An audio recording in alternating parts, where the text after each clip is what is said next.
This is a review of the week 1 activity in R. We first go to the R Studio page and log in. And what I first do when I get in is close any kinds of files that I have. I can leave this here, but if I do Control L when I'm in the left panel, I get a nice clear console. My environment is empty, and we're working in this directory, Dream High 2026 and week 1. So we'll work through the R activity, and Samantha will help you with the Python activity. So when we click on the file, it opens up on the left-hand side. And the first thing that we want to do here is to go to File, Save As, and give it a new name. I usually just append my initials at the end. And then you should put your name here.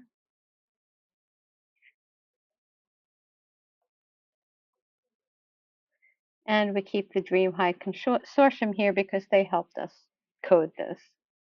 And then today's date is July 6th. Okay. This is what's called the YAML header, and it just dictates how our report's going to look at the end. We don't need to go into that in detail, but all of the chunks that have a green arrow here need to be run. And this sets up information. See, it says knittar here to knit our reports. So we need to run this. And we already saved the file with a new name. I'm going to skip most of this text, but the big idea here is that data can hide patterns. And we're going to look at this with cancer data, but here we're going to do it with a much smaller data set, a data set on cars, to get a sense of the same thing. We want to look at the algorithms and the underlying mechanisms, and then apply that to a larger data set. All right, so we're here in our studio. We've already looked at this before. We have text, codes, results, plots, and interpretations all in one report. And there's some information here on our Markdown. And this is what a code chunk looks like. We have a function, dim for dimensions, and then that function takes an argument, which is mtcars is the data set we're working with. So we have 32 rows and 11 columns. All right, so here's some information on mtcars. You can read that. There's another function called head, which shows the first few lines of the file. There's also, not surprisingly, R has everything, a function called tail, which shows the last few rows of the data set. Okay, so there are some questions here for you to answer. We did the dimensions. Now we want to see what the column names are and also what class this data frame has. Okay, so the columns, miles per gallon, cylinders, and some other things. We can find out more about this with the help file. But the important thing here is that this is a data frame. A data frame can contain numeric data, text data, categorical data, all kinds of data, and logical data too. So a data frame is like a table. It can have all kinds of data in it. So we can take a look at this by using this function called view. And this is the entire data set that we've looked at. You can see some numbers are decimals, others are, let's see, we don't have any text data here, but we have what's called categorical data where there's just zeros and ones, for instance. Okay, so we have these features at the top and the observations of the cars as rows. All right, so you can answer some more questions here. And I was telling you that you can get help. So the help function takes the actual function as an argument, and it opens up in the help window here. And then you could find out what each of these features stand for. And that's important because you want to know what kind of data you're dealing with. So we're going to use something called the heat map function so we can turn the values in this data frame into colors and look for patterns because we can't see them here, right? We just really can't see patterns here with these numbers. So what's a heat map? So a heat map is a false color image with a dendrogram added to the left side and the top. So it is reordering the rows and columns so that things that are similar are next to each other. So these help files are useful because it gives you the function and all of the arguments that the function takes. The most important for us here is this x, and it's a numeric matrix of values to be plotted. But we're dealing with a data frame, so we have to convert our data frame into a numeric matrix, and that's not going to be hard to do because all of these are number values anyway. So there is a handy function called as.matrix. Oh, I forgot to say that this is the assignment operator. It's like an arrow pointing back to the name of the object. So as.matrix, returning mtcars into a matrix and then assigning it to the object data. Okay, so we've done that, and we have a new object here. If you look in environment, data was created. Okay, so we have some more here about that assignment operator. I'll let you deal with that on your own.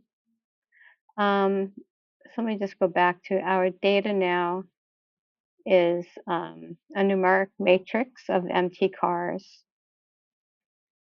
And even though heat map has all these different arguments it can take, we don't need to put them all in. A lot of them will just be given the default values. So we can very simply do a heat map of our data. Okay, and this is what we get. The red values are the largest values and the lighter values are the smaller values, but this is not really very informative for us. We have horsepower and displacement in very large values. If we go back to what this looks like, let's see, horsepower and displacement, you can see that they have much higher values than all of the other features. So it's on a different scale than the other features. So we're really not getting any sense of the real relationships among the features. So we're going to do what's called scaling. So if we run this code chunk here, so we're going to say, let's get the minimum and maximum values of the values for cylinder and the minimum and maximum values for displacement. So we see that min and max for some number of cylinders is 4 to 8, whereas displacement, it goes from 71 all the way up to 472. So these are on very different scales. So the scale function just simply takes each column so that it has an average close to 0, and each column with a standard deviation of 1. So it's basically transforming everything, subtracting whatever values need to be subtracted to put it into this really nice form where relatively large values are still larger than smaller values, but they're much closer in terms of their values. So we're going to create a new object called data scaled using the scale function. And we can look at, all right, let's do it. Okay, this is the original data and this is the scaled data. And really you can't tell any difference between the different features when it's scaled. All right, so there are some more questions for you to answer here. And now we can run the heat map with our scale data. And that's beautiful. Look at that. Okay, so we could spend some time looking here. Let's see. We know that like horsepower and weight and displacement and the number of cylinders, they're all properties of large cars, right? So this section here is very, it's light in color. Honda Civic, a Fiat, all of these are Toyota Corona. These are all small cars. Whereas where these features are very dark, that's where we have the large cars, a Lincoln Continental, a Chrysler Imperial, so on and so forth. And you can look for other patterns too here. Okay, so you'll answer some questions, try to interpret what's happening. And then there's a cute library here called R Color Brewer. Um, and if we don't want to use the red to yellow color scheme, we can use one of these instead. Yeah, you just need to pick one of these. Let's see, what did we do here? Here we picked the greens. Let's see what that looks like. Yeah, that looks cute. So your challenge question 1 is to pick one of these and see if it helps. Let's see. I've never tried spectral before. Let's see what that looks like. Yeah, looks pretty good. So play around with the coloring and see which ones you think are the most informative for you. All right, so this is more interesting. A more focused question is the relationships among the features. So sometimes we care less about individual rows and more about how the variables relate to each other. So here we're talking about correlation. That's the statistical relationship between two variables or features, describing how they change together. So look at the correlation between miles per gallon and weight, right? So we expect that something that's a car that's heavier is going to have worse miles per gallon. And indeed, we have a negative correlation, and it's quite high. So let's take a plot. We're going to do here this scatter plot of weight versus miles per gallon. And all this other stuff is just making the plot look nicer. So that's the nice thing of working in our studio is we are providing you with a lot of the code that you'd have to kind of sweat over to get. But we want you to get the important things out of it. The way I set this up was just to put a few of the car names in here. So the Fiat 128 has very good miles per gallon and it's very light. Whereas like the Cadillac is way down here, it's very heavy and very low miles per gallon. So this matches our intuition. So now we can do all on all for the features, calculate all pairwise correlations, and then create a correlation matrix.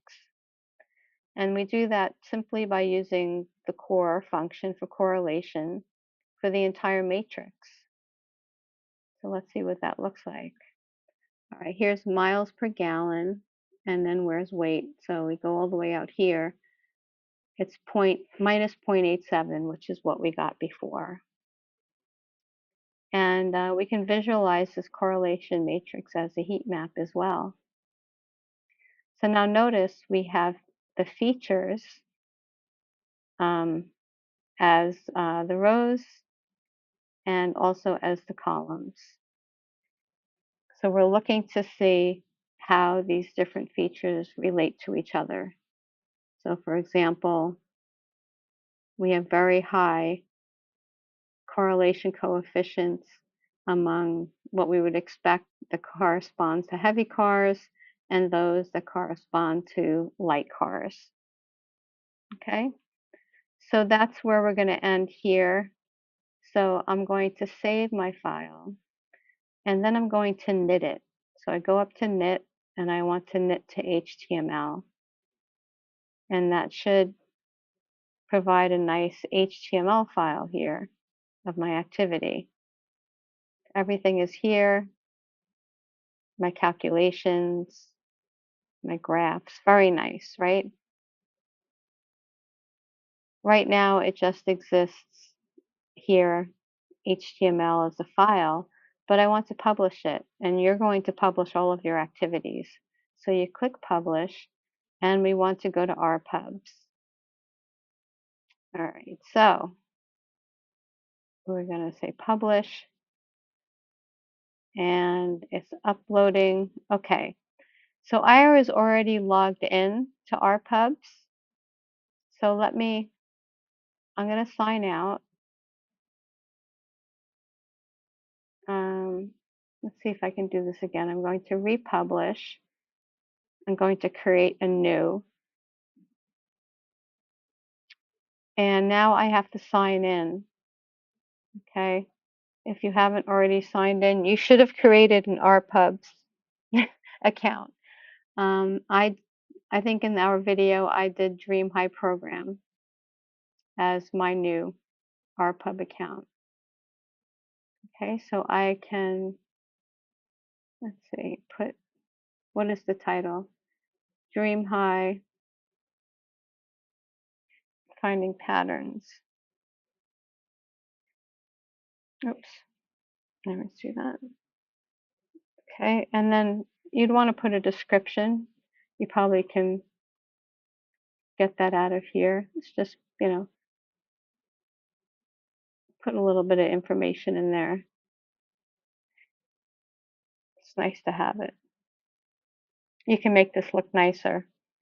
And as I continue, here is my HTML file, but the important thing is it has its own URL. And we're going to use that information when we make our own websites. Okay, so I think that's all that we need to do with this. So I shall